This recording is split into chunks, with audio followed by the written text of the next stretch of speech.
everyone. Welcome to the Global Guided Meditation Call for Sunday, August 24, 2025, after 3:15 p.m. Eastern. You want to make sure you're in a comfortable position with no outside distraction, relaxed into your body, still as a statue, focusing on your breath rising and falling. There is a spiritual solution to every problem. We only need to learn how to access it. Dr. Wayne Dyer. Almost every spiritual seeker,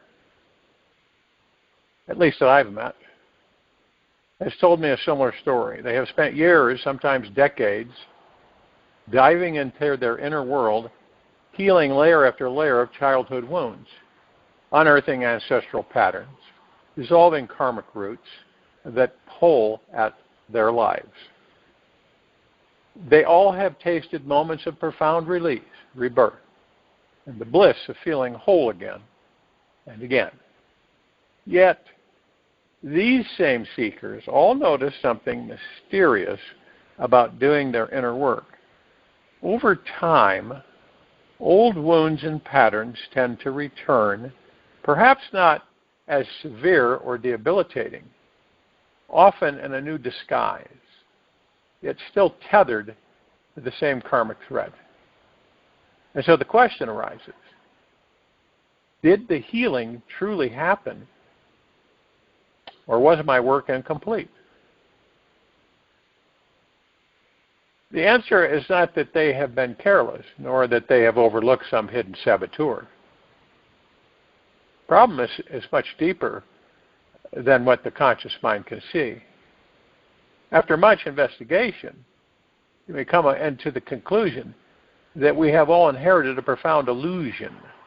It comes from a primitive, clinical Western mindset that believes you can cut out a cancer and expect it never to grow back. Healing is the return of the memory of wholeness, Deepak Chopra. Medical studies show that cancer returning is far more common than most realize, depending on the cancer and its stage. The rates range from about 5% in early stage cases to as high as 80 to 90% in certain aggressive types.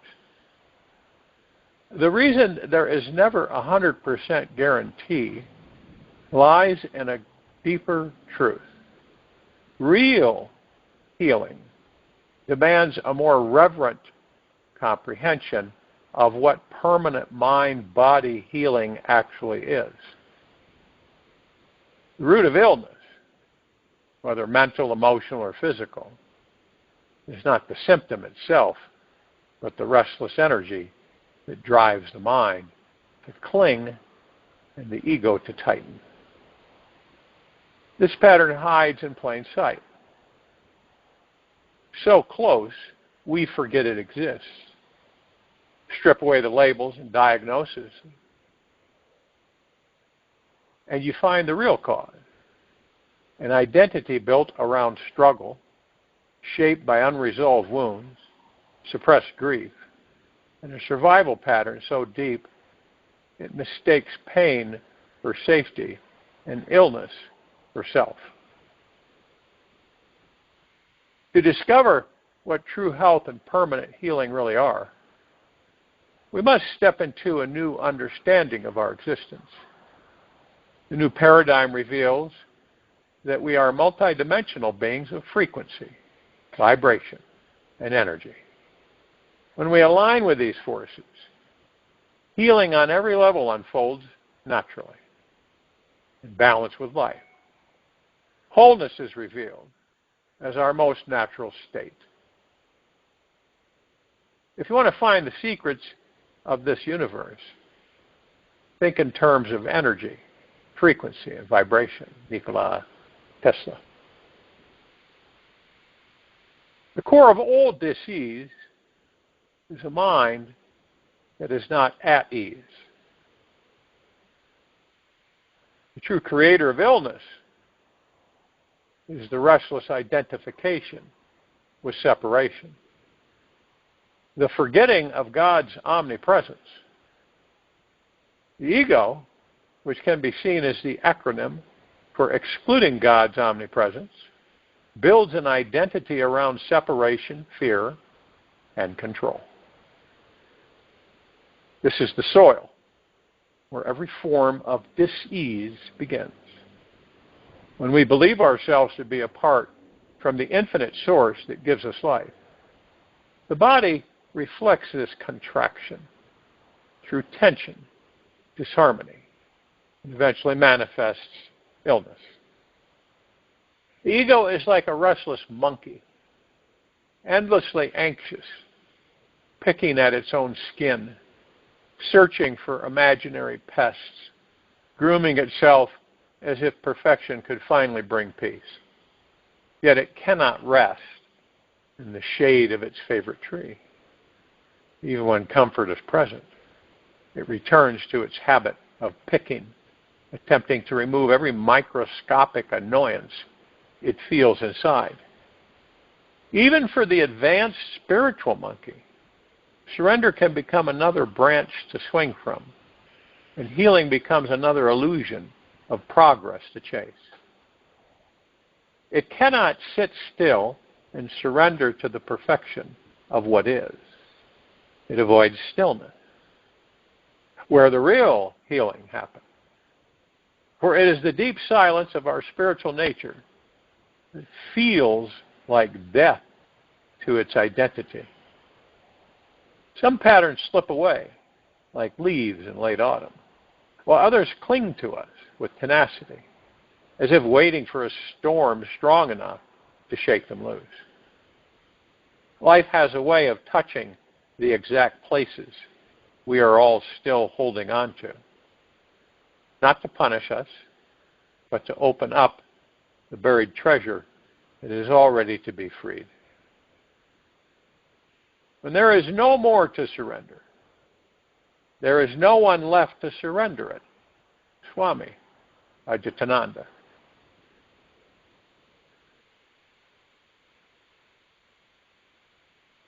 Over years, as our soul ripens, the clinging grows more subtle. It is no longer the loud drama of right and wrong, but the faint whisper of a separate I who does not want to dissolve. This is where surrender becomes deeply real. It is no longer a spiritual theater, play for the teenage activist, but the raw letting go of identity itself, which feels like the entire sky dissolving, leaving only an emptiness that holds every star without needing them to shine in any particular way. This is why I speak about the endless softening of the self. True surrender never ends. It is not the clear-cut, straight path the ego imagines. It is more like a wild river that disappears into fog and reappears downstream, leaving us unsure if we are lost or closer to the ocean. The ego dies in pieces, each one a gift to the silence that remains. Ananamala Swami. The immature mind that has little meditation practice often panics when it meets the foggy mist. But the real spiritual heart surrenders into the current, even though it is strong. It feels the pull, always guiding us home toward the God source that has never moved. While we practice softening into spiritual surrender, our path deepens, tastes less like sacrifice and more like devotion. It feels like bathing in warm sunlight, where whatever we do is illuminated by an inner light that asks for nothing in return. Here the ego finally rests, not out of defeat, but in deep relief. It realizes it was never holding the world together. The lesson is simple. Life will keep gifting us with that challenging edge, trying to define us through loss, desire, or personal needs. Yet, when we are rooted in surrender, every storm becomes an invitation to soften deeper, until we reach a place where we stand bare and unguarded in truth, trusting that whatever is inside us is pure fuel for awakening. When this is known as absolutely true, every apparent challenge dissolves. Even great spiritual teachers rise higher in their enlightenment and reach even more luminous frequencies of being. Some may circle for years, thinking they have fully arrived, only to discover it was another ring in the highest heavenly spiral. There is always another heavenly level above the highest, one we can conceive of. Heaven is beyond our imagination. We cannot envision it. At our most creative moment, at our deepest thought, at our highest level, we still cannot fathom eternity. Max Lucado. The wise masters say that every letting go is both a descent and an ascent, both a death and a rebirth. And when we look into the innermost chamber of surrender, there is nothing left to release, and no one left to release it. There is only what has always been here, steady as the mountain, formless as the wind, shining without a name. This is the final key, one the ego cannot counterfeit. We discover the truth of our being is that we are the God source of love itself, cherished by this entire universe beyond measure. And when this realization dawns, every single interaction and life experience you have softens. Karmic struggles unravel like hard knots in warm water. And old pains you've carried for decades lift like the mist at sunrise. The more love we allow to flow through us, the inner the illusion, the thinner the illusion of separation becomes.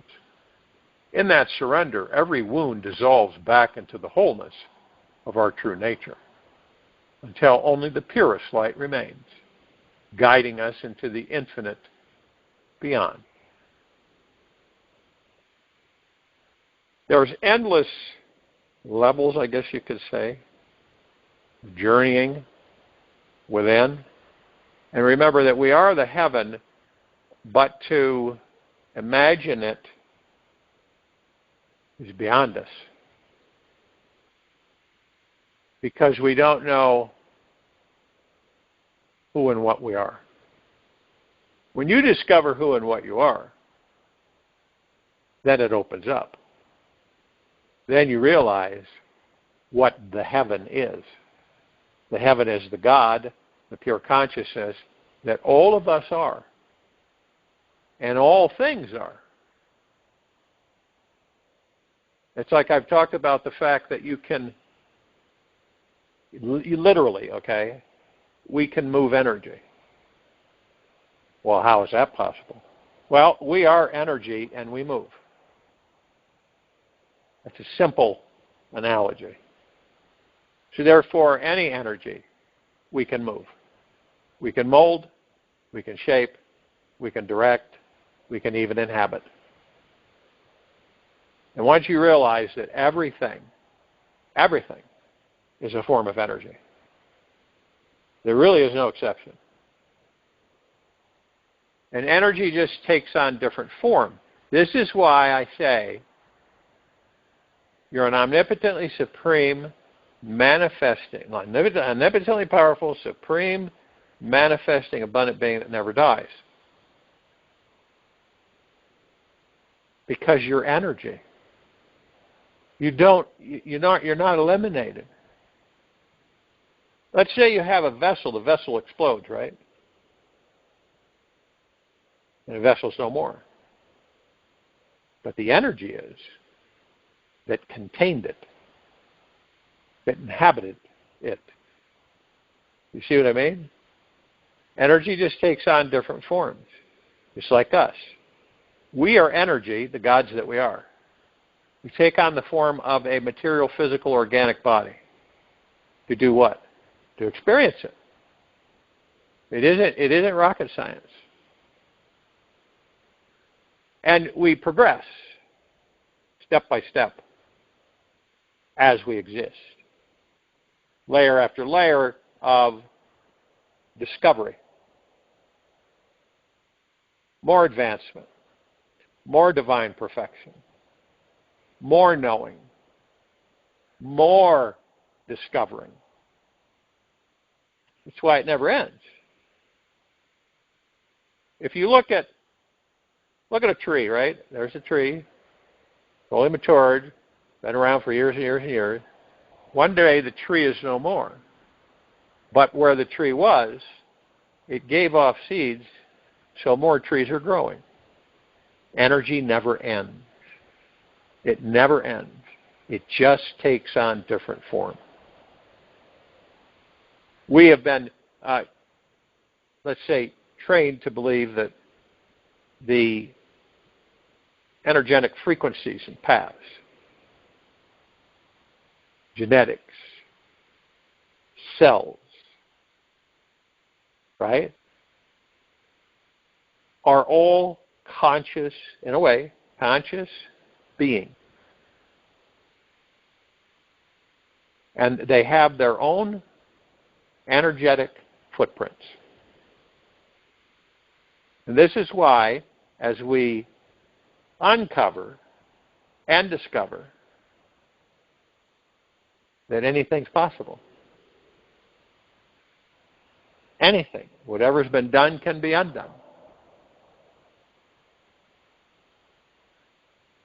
And we continuously, we kind of sleepwalk through this life.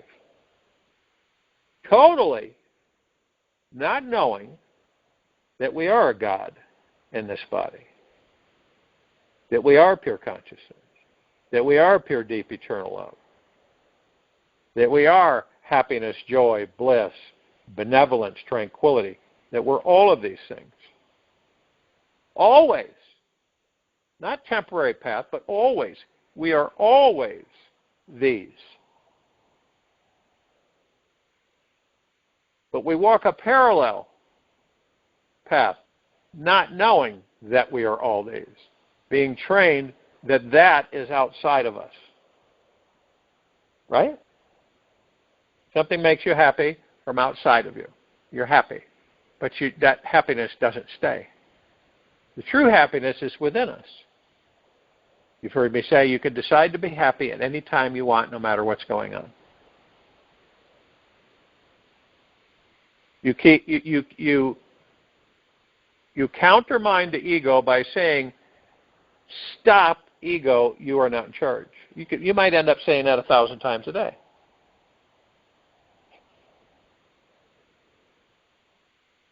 And you've heard me say that each of us is a master and commander.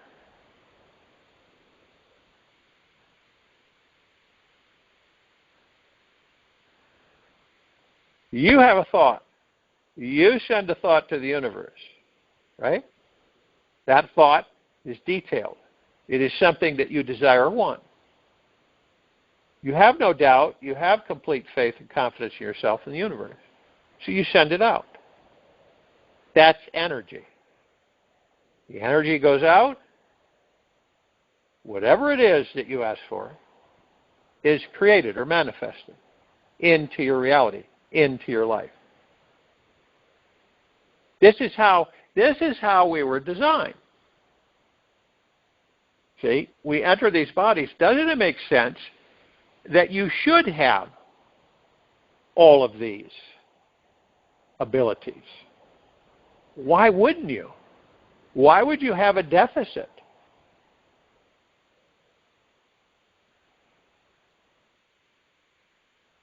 Most don't know that the DNA that we have that is asleep contains a superpower.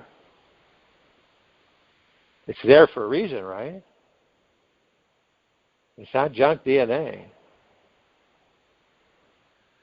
Yet we have not been able to discover, most of us, truly, by going deep within, who and what we are. That's the gateway. That's the doorway to really discovering who and what we are. When you really know that the body is a conduit, so while you're in the body, you're a master manifester. You use the body to manifest whatever you desire. Makes sense, doesn't it? Us gods would not leave ourselves high and dry, in an energetic form, moving into an organic, physical body. We would have everything in place and all the power we need to really enjoy our lives. This is where I talk about the training, where the suffering, the worrying, the stress, the fear, all bound up in ego mind. And the funny thing is, ego mind's an illusion. You have the mind creates the ego to assist it. Both of them are illusions.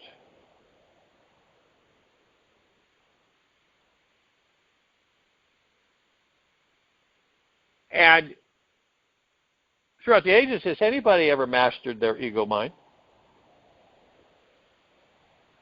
Fully? No. Close.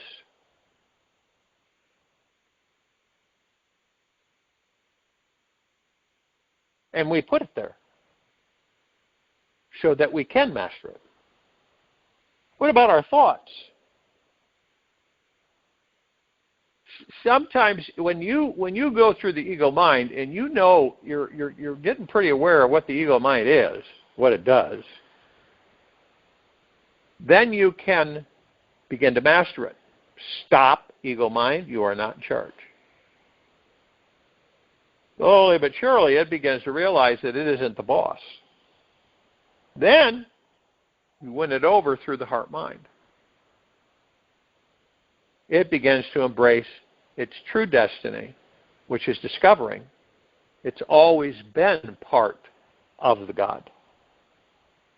And that's where the peace has always been. It spent its entire existence seeking outside. It was convinced that it was going to find all these things outside of itself. And then in all true reality and existence, it was all within the whole time. It's just like us. We explore everything outside of us because we've been taught that that's where the answers are. And ironically, the opposite is true. The answers are within us. Always have been, always will be, ever, beyond, and forever.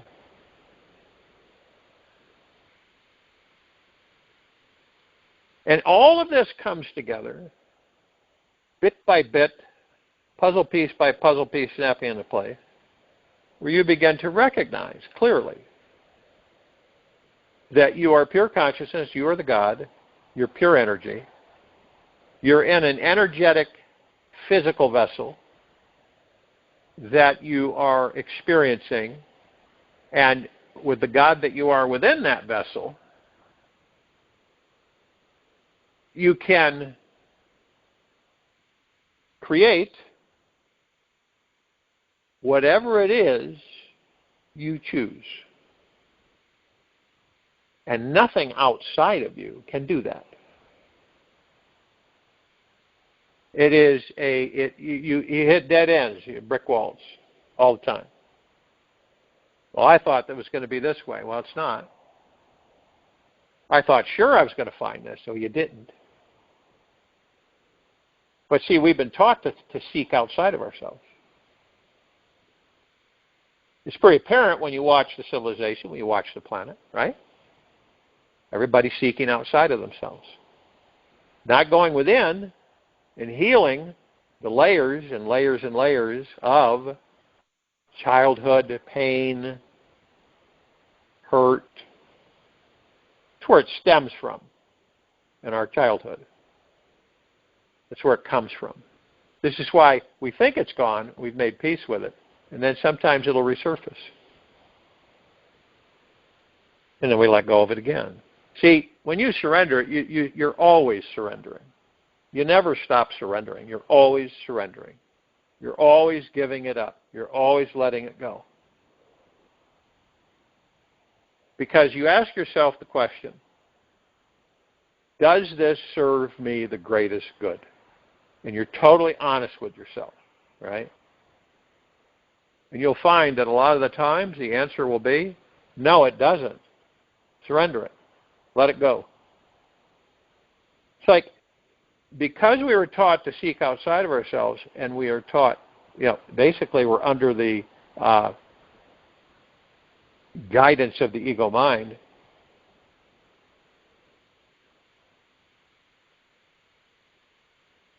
we never find what we're looking for. And the whole time it's in your own backyard. Because if everybody on this planet, this very now moment, knew with great awareness that they are a God and a body that they're experiencing, and that they're pure energetic existence, you would not see what you're seeing now. It would all be in total peace and harmony. There wouldn't be arguing. There wouldn't be the ego mind thing, the vengeful thing, carrying grudges, trying to get even, greed, deception, dishonesty. Instead of faith, righteousness, truth, honesty, bliss, joy, happiness, all of these things. And we carry it as a vessel. And we can access it any time. But so many of us do not know where to begin. So what do? We embrace the religion aspect, thinking that something out there is going to guide us, lead us.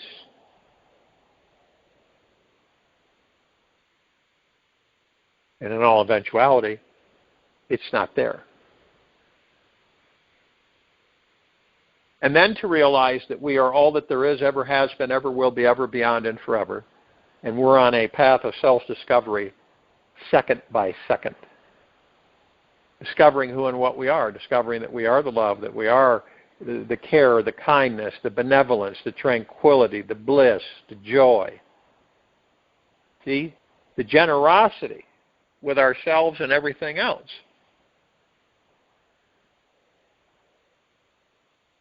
I'll join you in meditation. I'll return to close us out.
Take an easy and slow breath in through the nose,